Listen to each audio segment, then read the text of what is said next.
My name is Emily Wells, and I am 28 years old. In my family, your worth was measured by your degree. Mom was a doctor, Dad, a professor, and my brother, a lawyer.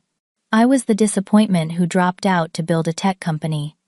When I suggested education was not everything at our family dinner, my father exploded. "Get out, you lowlife," he screamed, pointing to the door. Little did they know, I was worth $26 million. The next day, I moved into my Florida beach house. Before I continue my story, let me know where you are watching from in the comments. If you have ever felt underestimated by your family, hit that like button, and subscribe to hear how I finally proved them wrong. I grew up in a beautiful brownstone in Boston, Massachusetts, where academic achievement was not just encouraged but expected. Our living room walls were lined with diplomas and awards rather than family photos. My father, Richard Wells, was a tenured economics professor at a prestigious university, and my mother, Martha, was a neurologist at Boston Medical Center. Their entire identities were wrapped up in their credentials and professional accomplishments. My older brother, Brandon, was the golden child. He graduated summa cum laude from Harvard Law and secured a position at one of Boston's top firms before he turned 26. At family gatherings, my parents would beam with pride as they introduced him, always emphasizing his academic pedigree and career trajectory. "Our son, the lawyer," they would say, their voices filled with unmistakable pride. Then there was me. From an early age, I marched to the beat of my own drum. While my parents pushed flashcards and educational toys, I was drawn to computers and technology. By age 12, I had taught myself basic coding and was more interested in Steve Jobs than Shakespeare. Our family had a 3-generation tradition of elite education. My grandfather had been a Yale graduate, my grandmother had her doctorate from Columbia, and this academic excellence was expected to continue. During my high school years, dinner conversations often centered around which Ivy League schools I should apply to. "The Wells family has standards," my father would remind me whenever my grades slipped below an A. "Excellence is not optional." When I was 16, I started my first small business, selling custom-designed smartphone cases online. I spent hours perfecting the designs and building a simple e-commerce website. Within 3 months, I was making $500 a week. When I excitedly shared this with my parents, expecting at least some acknowledgement, my father dismissed it with a wave of his hand. "That is a cute hobby, Emily, but it will not put you on any college admission board's radar," he said. "You need to focus on your AP classes." My mother was slightly more diplomatic, but equally dismissive. "Darling, these little projects are fine for now, but real success requires proper credentials." Despite my growing disinterest in traditional academics, I dutifully applied to colleges to please my family. I was accepted to several good schools, and ultimately chose to attend a well-regarded university, known for its computer science program. I told myself I could balance my entrepreneurial interests with getting the degree my parents so desperately wanted me to have. During my sophomore year, I met Gregory Thompson, a visiting lecturer who had founded and sold several tech startups. After class one day, he noticed me working on a personal project and stopped to chat. Unlike my professors who emphasized theory, Gregory asked practical questions about market viability and scalability. He was the first person in an academic setting who seemed to value my business mind over my ability to memorize textbook concepts. "You think differently," he told me. "That is a gift, not a liability." As I progressed through college, the disconnect between what I was learning in classes and what I wanted to create grew wider. I found myself skipping lectures to work on my projects and business ideas. My grades began to suffer, which led to increasingly tense phone calls with my parents. "We are not paying $30,000 a year for you to play entrepreneur," my father said, during one particularly heated conversation. "Your brother never had these problems." The comparison to Brandon was constant. He had followed the prescribed path perfectly, while I was becoming the family disappointment. At holiday gatherings, relatives would ask Brandon detailed questions about his cases while politely asking me if I had chosen a real major yet. I tried explaining to my parents that some of the most successful tech innovators had taken unconventional paths, but this only irritated them more. Those are exceptions, not the rule, my mother would say. And frankly, you are not Mark Zuckerberg. Little did they know that their constant doubt was not discouraging me but fueling a determination to prove them wrong. I continued attending college to keep the peace, but my heart and mind were increasingly focused on the business ideas that kept me up at night, filled with possibility and purpose, in a way my textbooks never could. During the fall semester of my sophomore year, I had a breakthrough idea for a financial management application. The concept came to me after struggling with my own finances and noticing how many of my peers were equally lost when it came to budgeting and investing. Most existing apps were either too complicated or too simplistic. I envisioned something that could grow with users educating them while managing their money more effectively. I began coding the prototype during what should have been study hours for midterms. My tiny dorm room became a makeshift office with sticky notes covering every surface and energy drink cans piling up in the trash. My roommate Katie grew concerned as she watched me coding until 3 or 4 in the morning, only to drag myself to classes where I could barely stay awake. "You are going to burn out," she warned, but I felt more alive than ever. As my passion for the project grew, my grades took a nosedive. The midterm results were a disaster. I received my first C- ever in data structures, and completely failed advanced calculus. When my academic advisor emailed requesting an urgent meeting, I knew I was at a crossroads. Before meeting with my advisor, I scheduled time with Gregory, who had become an unofficial mentor. I showed him my prototype and explained my dilemma. To my surprise, he did not lecture me about prioritizing school. Instead, he asked detailed questions about my business model and target audience. After an hour of discussion, Gregory leaned back in his chair and said something that changed my life. "Emily, I think you have something here. If you are serious about this, I would be willing to provide $50,000 in seed funding." I nearly fell out of my chair. "Are you serious?" "Dead serious. But you need to understand what this means. Building a startup requires 100% commitment. You cannot do this halfway while appeasing your parents with decent grades." That night I did not sleep at all. By morning, I had made my decision. I would drop out and pursue my business full-time. I knew my parents would be furious, but for the first time in my life, I felt absolute clarity about my path. I waited until the weekend, and then drove home to break the news in person. I had prepared a detailed presentation about my business plan, complete with market research and financial projections. I even had Gregory's seed funding commitment letter as evidence that an experienced investor believed in me. My parents listened silently as I explained everything at the dining room table, the same place where years of academic expectations had been served alongside Sunday dinners. When I finished, the silence stretched for what felt like an eternity. Finally, my father spoke, his voice quiet but trembling with anger. "So, you are throwing away your education, throwing away everything we have worked for." "I am not throwing anything away," I replied. "I am choosing a different path." "A path to nowhere," he suddenly shouted, slamming his hand on the table. "Do you think the real world is waiting to hand opportunities to college dropouts? You will amount to nothing without proper credentials."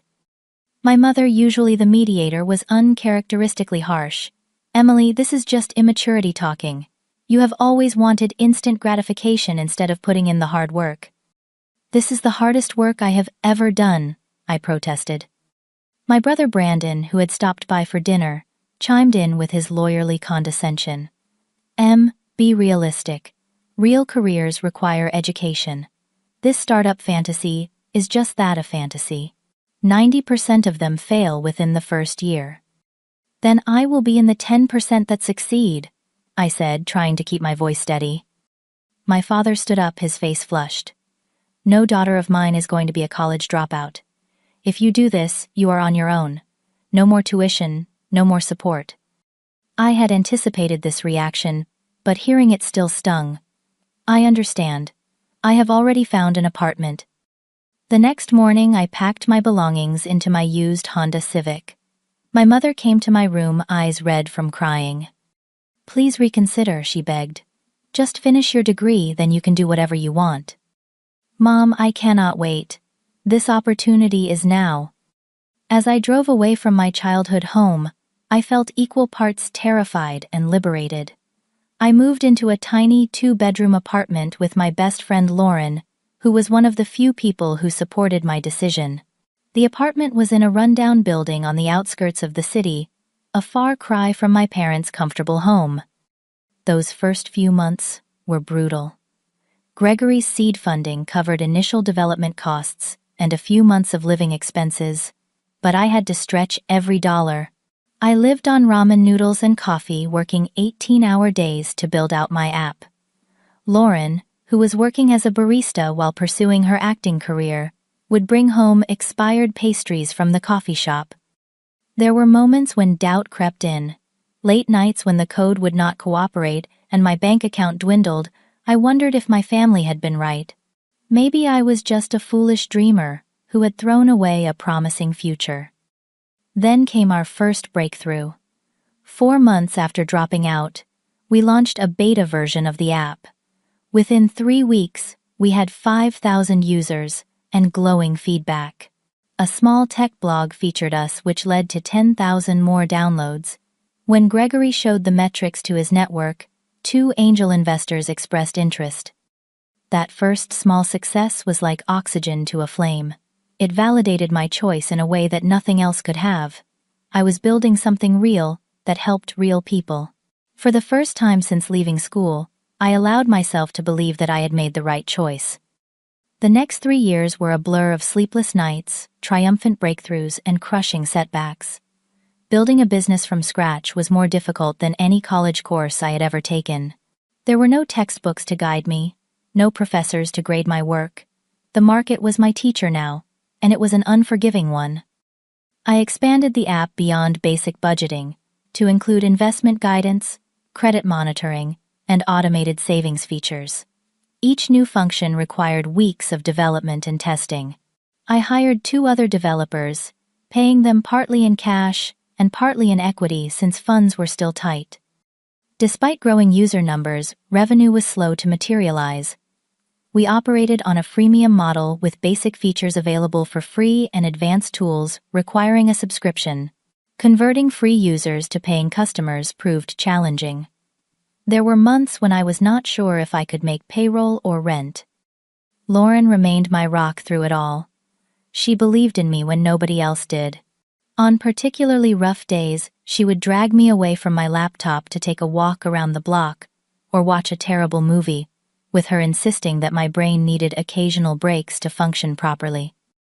"The company will not succeed if you have a nervous breakdown," she would remind me whenever I protested taking time off. Even as the business slowly grew, I maintained a frugal lifestyle. While my bank account began to show promising numbers, I continued living in our modest apartment and driving my old Honda. Every available dollar went back into the business. My parents mistook this frugality for struggle, which only reinforced their belief that I had made a catastrophic mistake.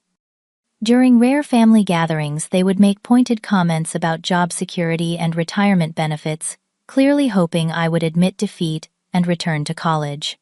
I kept my company's growing success to myself, partly out of pride, and partly because I was not ready to deal with their reaction.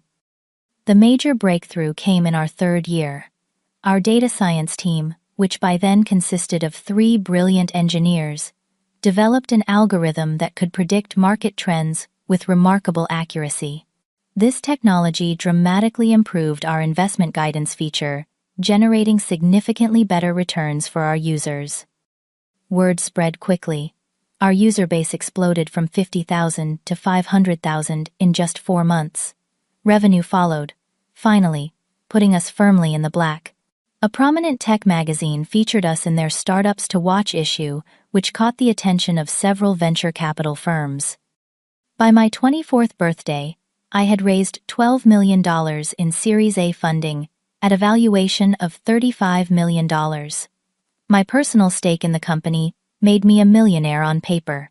The scared college dropout who had once worried about making rent, was now leading a team of 30 employees and managing millions in investor funds. Yet my family remained completely unaware. To them, I was still their misguided daughter chasing an improbable dream. On the rare occasions when I visited home, I downplayed my success, allowing them to maintain their narrative about my poor life choices. Part of me was waiting for the perfect moment to reveal the truth, while another part was simply avoiding the inevitable drama. As our company continued to grow, acquisition offers started to come in, first from smaller fintech companies, then from increasingly larger players in the financial services industry. I declined them all, focused on building something enduring rather than cashing out quickly. My schedule became increasingly demanding. I regularly flew across the country for investor meetings and industry conferences. I met with banking executives and technology leaders who treated me as a peer rather than a dropout. The contrast between how the business world valued me and how my family dismissed me could not have been starker. The pace eventually took its toll. About 4 years after dropping out, I experienced what my doctor later described as an anxiety-induced breakdown. After 3 days of virtually no sleep during a critical product launch, I collapsed in my office. Lauren found me curled up under my desk, hyperventilating, and unable to form coherent sentences. That health scare forced me to reevaluate. I hired an experienced chief operating officer to handle day-to-day operations, and deliberately stepped back from micromanaging every aspect of the company. For the first time, I took a 2-week vacation, spending it at a quiet beach house in Florida. The peace and beauty of the oceanfront property stirred something in me, a longing for a more balanced life. Shortly after my 27th birthday, a major financial services corporation approached us with an acquisition offer that was too significant to dismiss outright. $26 million with the condition that I stay on for a 2-year transition period. After extensive discussions with my executive team and board, I made the difficult decision to sell. The day the acquisition papers were signed was surreal. I sat in a sleek conference room, surrounded by lawyers and executives, signing documents that would transfer my creation to new owners, while simultaneously transferring an almost unfathomable sum to my bank account. I felt both a profound sense of loss and an equally profound sense of accomplishment. With the first portion of the acquisition money, I made a decision. I purchased a $7 million beachfront villa in Florida, similar to the one where I had found such peace during my vacation.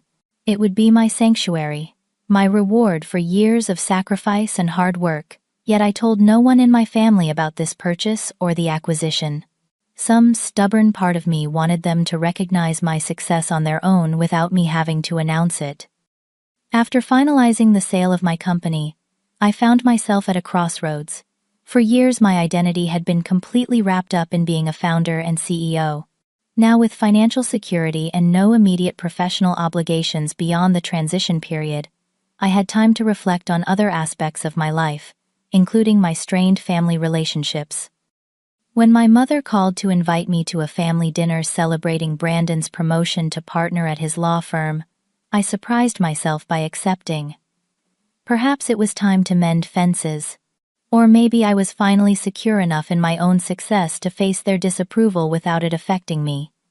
The dinner was scheduled for a Saturday evening at my parents' home. I deliberated extensively about what to wear, eventually selecting a simple but elegant black dress that projected understated confidence. I did not want to broadcast my wealth through designer labels, but neither did I want to appear as though I was struggling. As I pulled into the familiar driveway of my childhood home, I took a deep breath to steady my nerves. Through the window, I could see my family already gathered in the dining room. The scene looked like something from a magazine picture, perfect and proper, just as my parents had always preferred things. My mother answered the door with a slightly stiff hug. "Emily, you made it. Come in. Everyone is waiting." The dining room table was set with the good china, a clear indication of the importance of the occasion. My father gave me a curt nod from the head of the table. Brandon was there with his wife Stephanie, both dressed impeccably, in what I assumed were very expensive clothes, meant to signal their professional success. The guest of honor arrives, Brandon said, with a smile that did not quite reach his eyes. We were just discussing my new corner office. Congratulations on making partner, I said sincerely. Despite our differences, I was genuinely happy for my brother's achievement. Thank you, he replied, seeming momentarily caught off guard by my enthusiasm. I was not sure you would understand what a big deal it is in the legal world. And just like that, the condescension I had grown so accustomed to over the years was back. Dinner began with my father pouring expensive wine and offering a toast to Brandon's success. To continuing the Wells family tradition of excellence, he said, pointedly avoiding eye contact with me. My mother asked polite questions about my life, but I could tell she was not really listening to my answers, her attention continuously drifting back to Brandon and Stephanie. I kept my responses vague anyway, not yet ready to reveal the extent of my success. And how is your little app project going? My father finally asked during the main course, his tone making it clear he considered it a hobby rather than a legitimate career. It has been going well, I said carefully. We have had significant user growth this year. User growth does not pay the bills, though does it? Brandon interjected. What is your monetization strategy? I began explaining our premium subscription model and the enterprise solutions we had developed for financial institutions, but I could see his eyes glazing over. Technology simply was not interesting to him unless it directly related to legal practice. Emily was always creative, my mother said, as if creativity was a consolation prize for not having a real career. Remember those little phone cases she used to make? Stephanie, who had been relatively quiet, decided to join in. I love your dress, Emily. Target has really stepped up their game, have not they? The implied insult was clear, but I simply smiled. Thank you. How is the real estate market these days? I heard your brokerage has been struggling with the downtown properties. I knew from social media that Stephanie's real estate business had recently lost a major listing. Her smile faltered slightly before she recovered. Just a temporary adjustment. Unlike some industries, real estate requires proper licensing and credentials, so clients know they are working with qualified professionals. The conversation continued in this vein throughout dinner, with subtle and not so subtle digs at my life choices. I maintained my composure, reminding myself that their opinions no longer had the power to hurt me. Still, it was exhausting to sit through course after course of thinly veiled disapproval. As dessert was served, my father turned the conversation to what he clearly considered my ongoing failure. Emily, your mother and I have been talking. It is not too late for you to return to school. With your grades before you left, you could probably transfer most of your credits. I appreciate the concern, Dad, but I am actually quite satisfied with my career path. What career path? He scoffed. Running an app that will probably be obsolete next year is not a career. It is a temporary distraction. Richard, my mother cautioned. We agreed to be supportive. Supportive of what, Martha? Our daughter throwing away her potential. The tech industry is fickle. One day you are up, the next you are unemployable, with no credentials to fall back on. I took a sip of water, choosing my words carefully. Success comes in many forms. A degree is one path, but not the only valid one. Brandon leaned forward. Be realistic. Dad is right. What is your long-term plan? You are what? 28 now. You should be establishing yourself in a stable career. I could talk to HR at my firm. They sometimes have paralegal positions open that do not require advanced degrees. The condescension in his offer made something snap inside me. 4 years of dismissal, of being the family disappointment, of hiding my accomplishments to avoid their judgment, all came rushing to the surface. I appreciate the offer, Brandon, but I am doing fine. More than fine, actually. Define fine, my father challenged. Because from where I sit, fine would mean having completed your education and secured a position with growth potential and benefits. Not everyone defines success the way you do, Dad. Some people create their own paths. And where has this path led you? A rental apartment and a job with no security or respect. Actually, I just sold my company for $26 million. The silence that followed was deafening. 4 pairs of eyes stared at me in disbelief. My mother was the first to recover. That is not funny, Emily. It is not a joke. I closed the deal last month. The company that acquired us is keeping me on during the transition, but essentially, I am financially independent now. My father's face had turned an alarming shade of red. If this is some kind of elaborate lie to justify your choices, why would I lie about something so easily verifiable? Look up the acquisition. It was in the Wall Street Journal. Brandon pulled out his phone and began typing rapidly. After a moment, his eyes widened. She is telling the truth. There was an acquisition. He looked up at me with new eyes. You are the founder they mention in the article. My father shook his head, refusing to accept this new reality.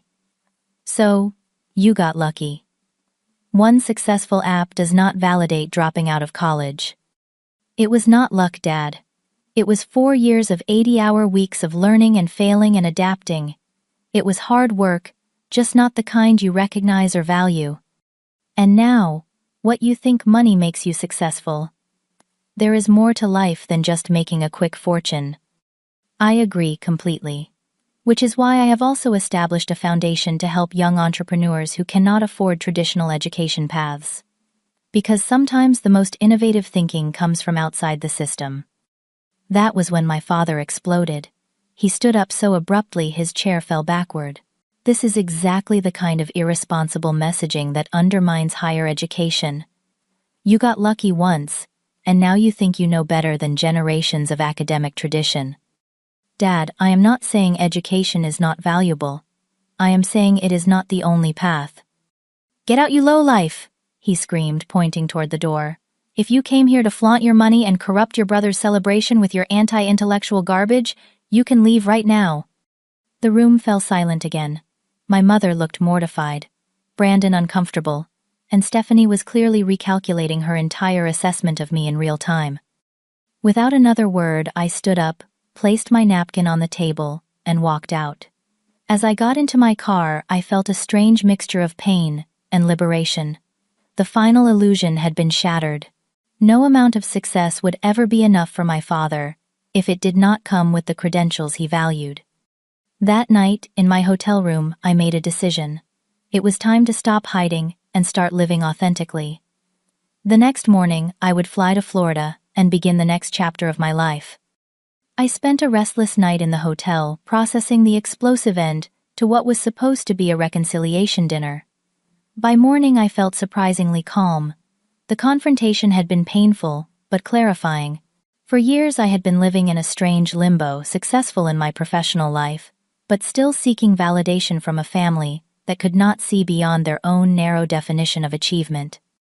Over room service breakfast, I called my realtor Natalie to confirm that my Florida property was ready for occupancy. Everything is set, she assured me. The furniture was delivered yesterday, and the security system is active. When can we expect you? Today, I replied, making the decision in that moment. I am booking a flight right now. After hanging up, I called Lauren, who answered despite the early hour. How did it go? She asked immediately, knowing where I had been the night before. I gave her the abbreviated version of the disaster dinner ending, with my impromptu decision to move to Florida immediately, rather than in a few weeks as originally planned. Are you running away, or moving toward something? She asked, with the directness that had made her such a valuable friend over the years. Both. Maybe I just know I need a clean break. A fresh start where I am not constantly looking over my shoulder for family approval. That is never going to come. Then do it, she said. But promise we will still talk every day. Of course. And you will be my first house guest. After booking a flight, I called my assistant Patricia to arrange for the rest of my belongings to be packed and shipped from my apartment. Then, I checked out of the hotel and headed to the airport. For the first time ever, I booked a first-class ticket. It was a small act of self-acknowledgement, a way of saying that I deserved the success I had achieved. As I settled into the spacious seat with a pre-flight glass of champagne, I felt a weight lifting. The 22-year-old college dropout, who had left home with nothing but a dream and determination, was now flying first class to her multi-million-dollar beachfront property. 3 hours later, the plane touched down in Florida. The warm air hit me as I exited the airport, a welcome contrast to Boston's early spring chill. A private car service I had arranged was waiting to take me to my new home. As we drove through palm tree-lined streets, I found myself growing increasingly excited. This was not just a new home, but a symbolic fresh start. We turned onto a private road that wound along the coastline, finally stopping before a gated entrance. The driver entered a code, and the ornate iron gates swung open to reveal a curved driveway leading to my villa. Nothing could have prepared me for the emotional impact of seeing my new home in person for the first time. I had purchased it based on virtual tours and photographs, but they had not captured its true magnificence. The $7 million property featured a modernist main house with walls of glass facing the ocean, a separate guest house, an infinity pool that seemed to merge with the horizon and private beach access. Natalie was waiting in the circular driveway. "Welcome home, Emily," she said with a broad smile. "Ready for the grand tour." The interior was even more impressive than the exterior. Soaring ceilings, marble floors, a kitchen that would make a professional chef envious, and a primary suite with panoramic ocean views. Every room had been furnished according to the design plan I had approved, creating a space that was both luxurious and comfortable. "The office is set up as you requested," Natalie said, leading me to a room with built-in bookshelves and a massive desk positioned to face the ocean. Full fiber internet is connected, and the tech team installed the multiple monitors and docking station yesterday. I ran my hand along the desk, imagining the new projects I would develop in this inspiring space. "It is perfect." After Natalie left, I wandered through the house in a state of disbelief. This was mine. All mine. Not a family home where I was the disappointing daughter.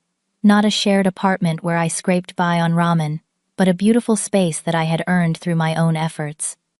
I changed into a sundress and sandals, then took a glass of wine out to the terrace overlooking the beach. The sun was beginning to set, painting the sky in brilliant oranges and pinks. For the first time in years, perhaps ever, I felt completely at peace. The next morning, I woke to sunlight streaming through the windows and the sound of waves. After years of setting an alarm for 5 a.m., waking naturally felt like the ultimate luxury. I made coffee in my enormous kitchen and took it out to the terrace where I spent an hour simply watching the ocean and allowing my mind to wander without purpose or pressure. Over the next few days, I began to explore my new community. I discovered a local coffee shop where the baristas quickly learned my name and order. I found hiking trails along the coast and a farmer's market with the freshest produce I had ever tasted. It was a different world from the high-pressure environment I had inhabited for so long. On my third day in Florida, I met my neighbor Eleanor, a retired publishing executive who had moved to the beach after selling her company.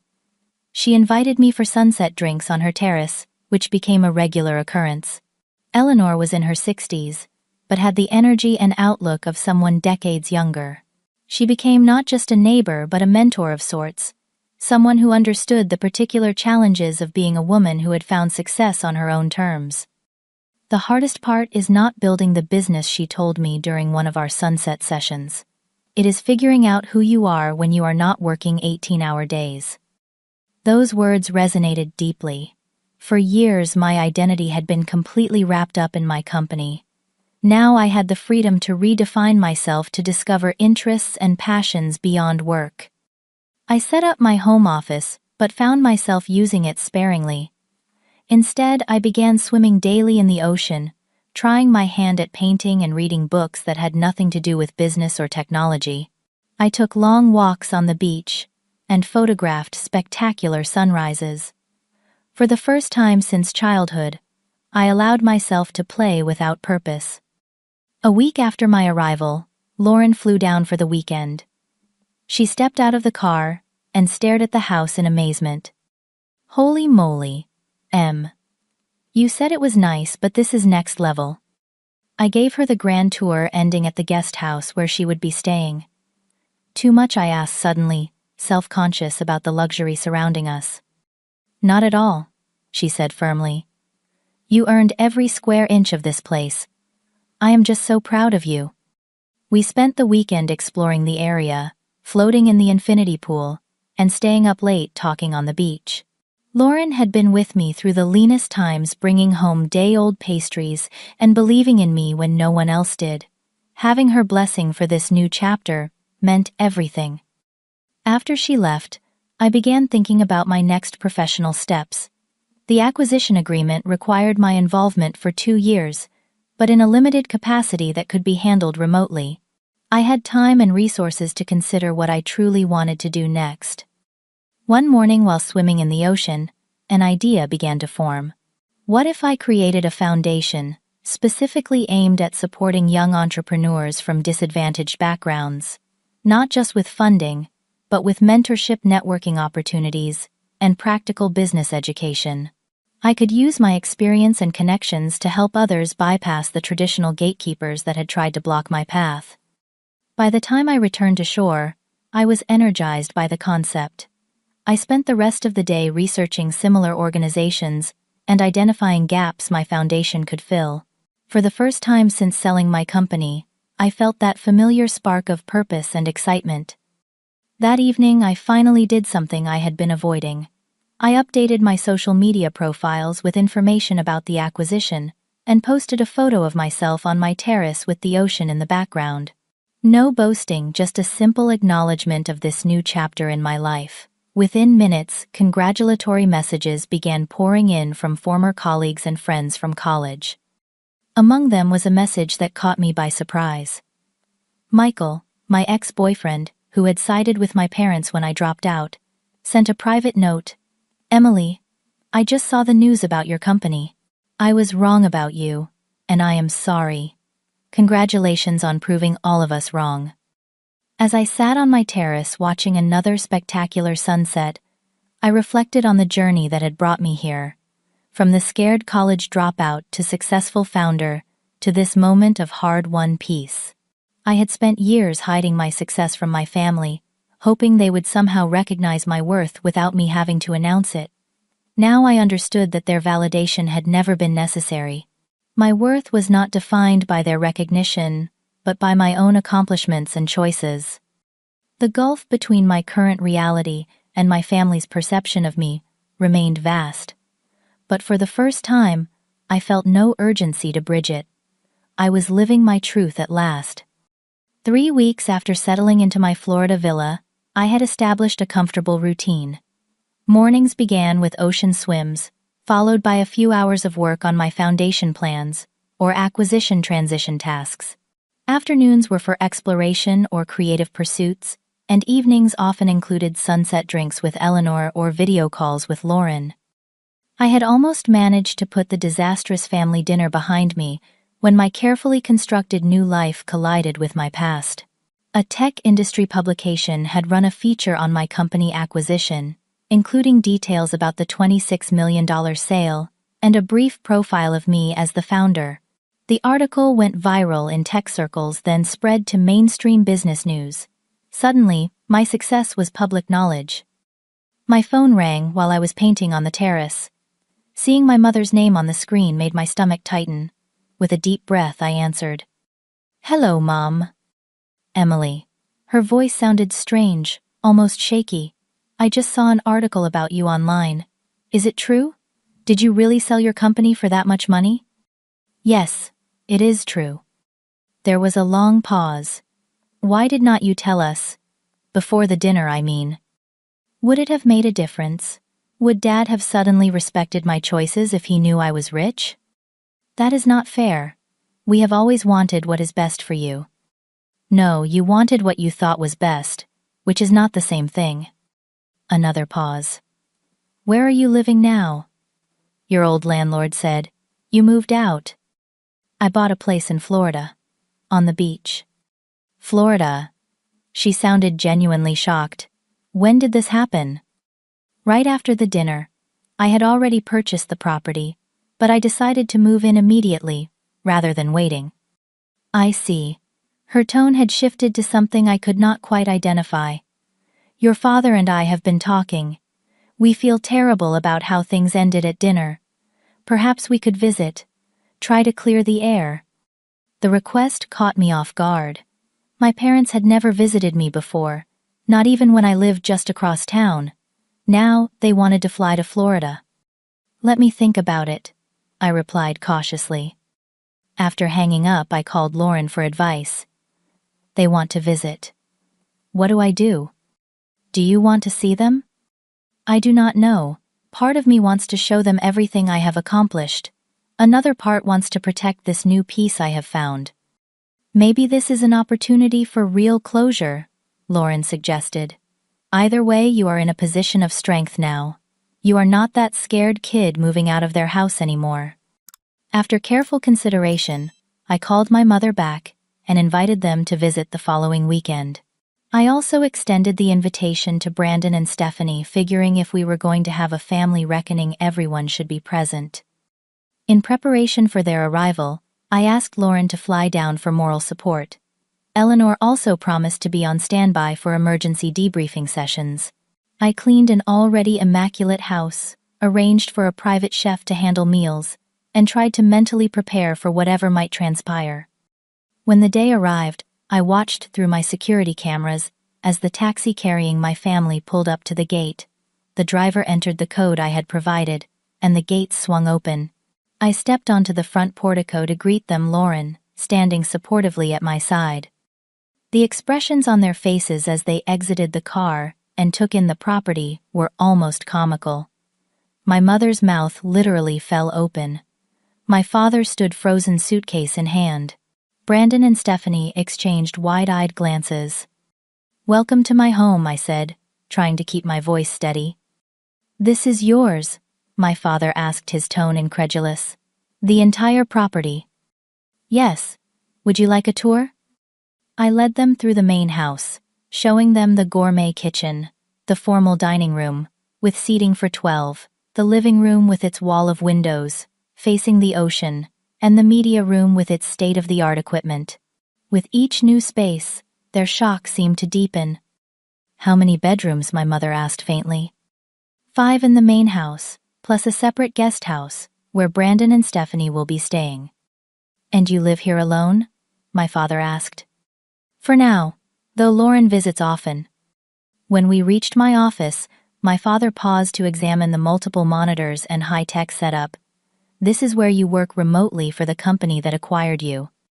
Yes, though, I am also using it to establish my foundation. Foundation.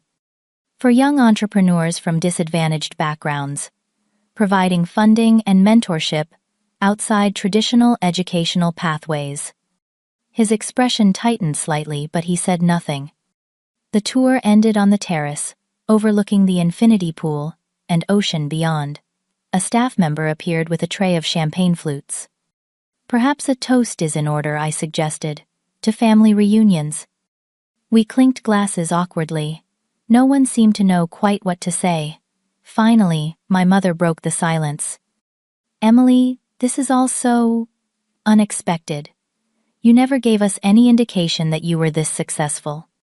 Would you have believed me if I had told you? Of course we would have, my father said, but his tone lacked conviction. Really?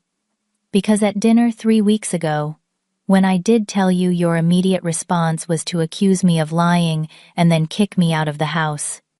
He had the grace to look uncomfortable. I may have overreacted. May have. Richard, my mother interjected. We agreed to be honest. Emily, your father and I have done a lot of soul-searching since that night. The article about your company forced us to confront some uncomfortable truths about how we have treated you. Like the fact that I have been a massive success by any objective measure, yet you still considered me a failure because I did not do it your way. Brandon, who had been uncharacteristically quiet, spoke up. For what it is worth, I was impressed even before seeing all this. The acquisition numbers alone are remarkable for someone your age. Thank you, but this is not about the money. This is about respect, about acknowledging that there are many valid paths to a meaningful life, not just the one you all prescribed. My father set down his champagne glass with a definitive click. You want respect? Fine. I respect what you have accomplished.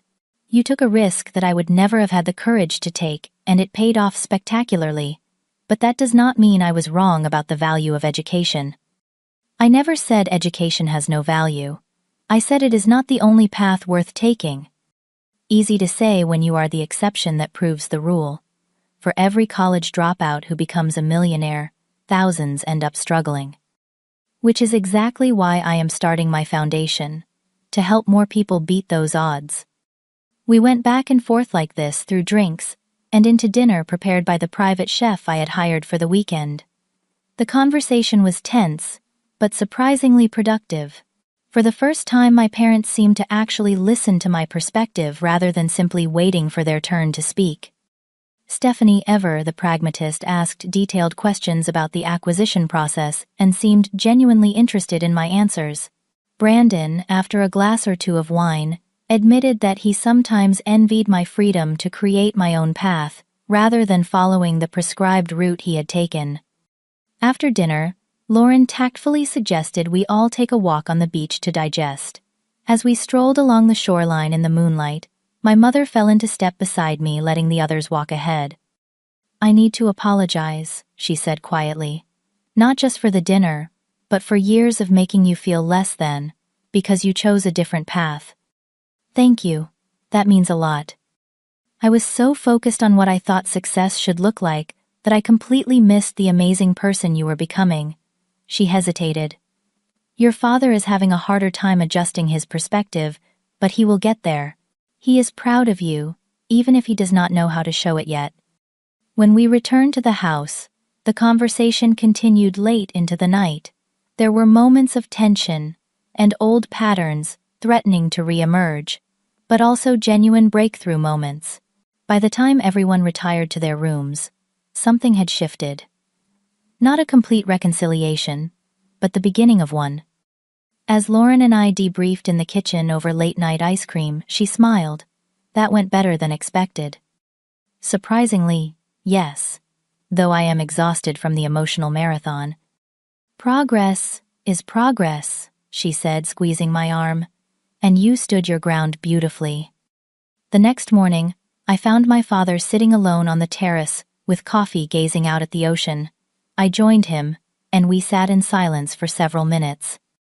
You have done well for yourself, he finally said, better than I would have predicted. Is that an apology, or just an observation? He sighed. Both, perhaps.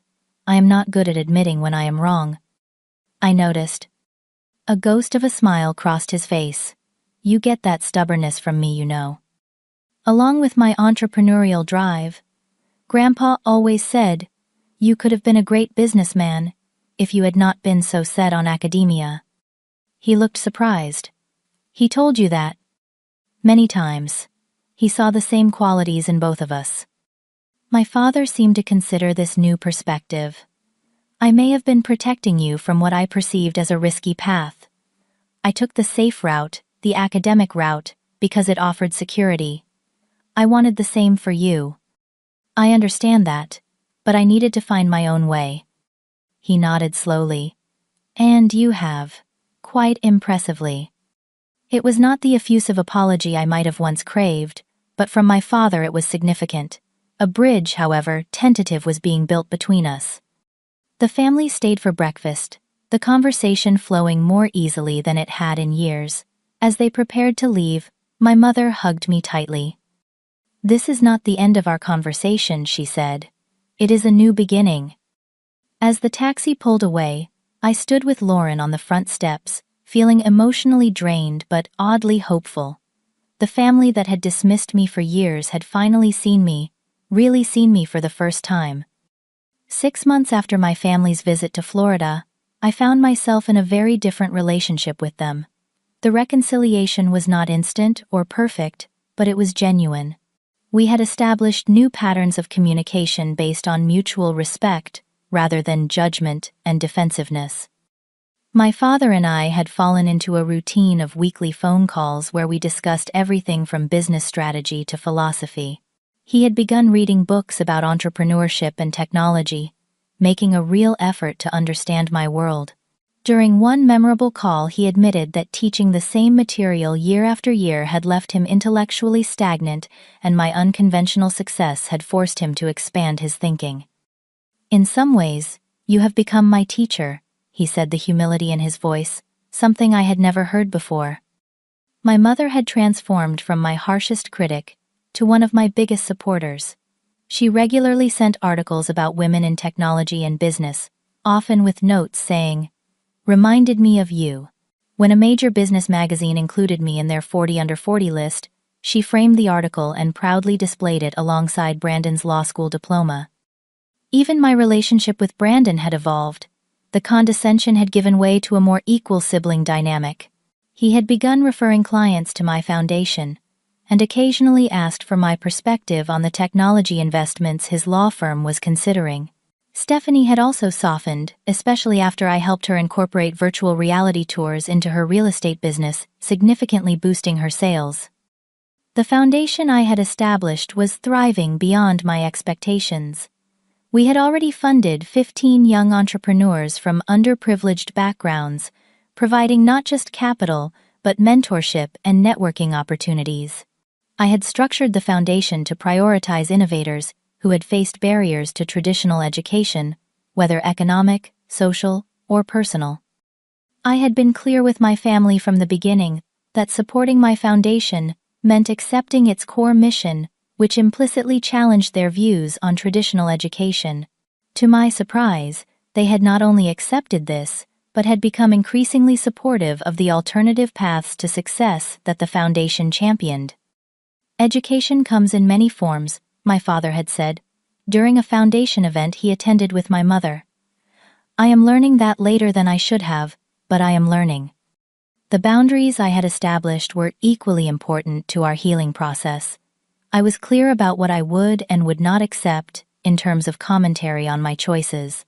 When old patterns occasionally emerged, I calmly but firmly redirected the conversation. Over time, these interventions became less necessary as my family adjusted to our new dynamic.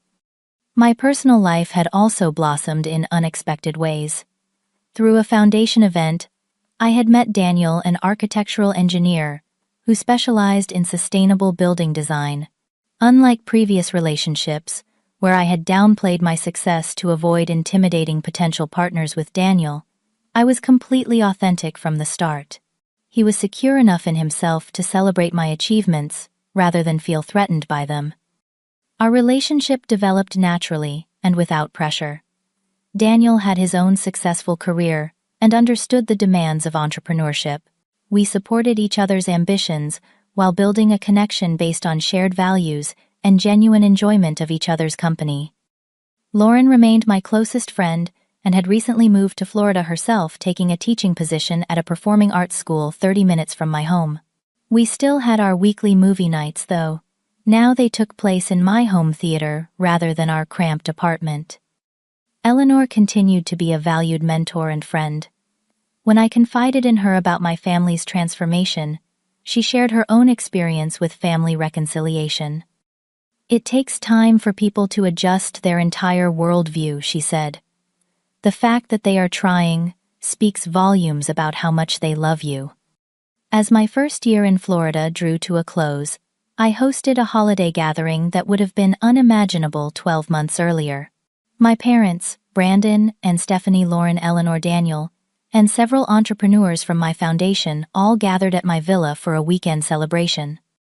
Watching my father deep in conversation with a 20-year-old foundation recipient who had developed an innovative educational app, I felt a profound sense of how far we had all come. The young man had no formal education beyond high school, but had taught himself coding through online resources. A year ago, my father would have dismissed his accomplishments as invalid without the proper credentials. Now he was listening intently, asking thoughtful questions and offering genuine encouragement. Later that evening, as everyone enjoyed dessert on the terrace, my mother raised her glass. "I would like to propose a toast she said. To Emily, who had the courage to follow her own path, and the generosity to bring us all along with her, even when we resisted. The genuine warmth in her eyes brought tears to mine. And to family, I added. The ones we are born into, and the ones we create for ourselves. As conversations flowed around me, I took a moment to reflect on the journey that had brought me here. From the college dropout my family had once dismissed to the successful entrepreneur and philanthropist sitting at the head of this table, surrounded by love and respect.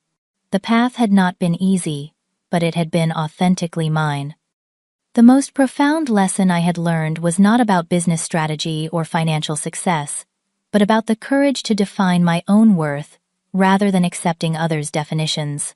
True wealth was not the number in my bank account or the size of my home, but the freedom to live according to my own values and the ability to create positive change in others' lives. I had also learned the complex nature of forgiveness. And for it, forgiving my family did not mean forgetting the pain they had caused, but rather choosing to move forward without being anchored to that pain. It meant acknowledging their capacity for growth and change, just as I hoped they would acknowledge mine. As the evening wound down and guests began to depart, my father pulled me aside. "I want you to know," he said quietly, "that I am prouder of you than I have ever been of anyone, including myself. Not because of what you have achieved, though that is remarkable, but because of who you have become, despite my best efforts to make you someone else." That acknowledgement, more than any business success or material possession, felt like the true culmination of my journey. Now I ask you, have you ever had to forge your own path against the expectations of others? How did you stay true to yourself when everyone was telling you that you were wrong? Share your experiences in the comments below. If my story resonated with you, please hit that like button and subscribe to hear more journeys of resilience and self-discovery. Remember, the most valuable degree you can earn is in knowing and trusting yourself. Thank you for listening, and I wish you the courage to follow your own unique path wherever it may lead.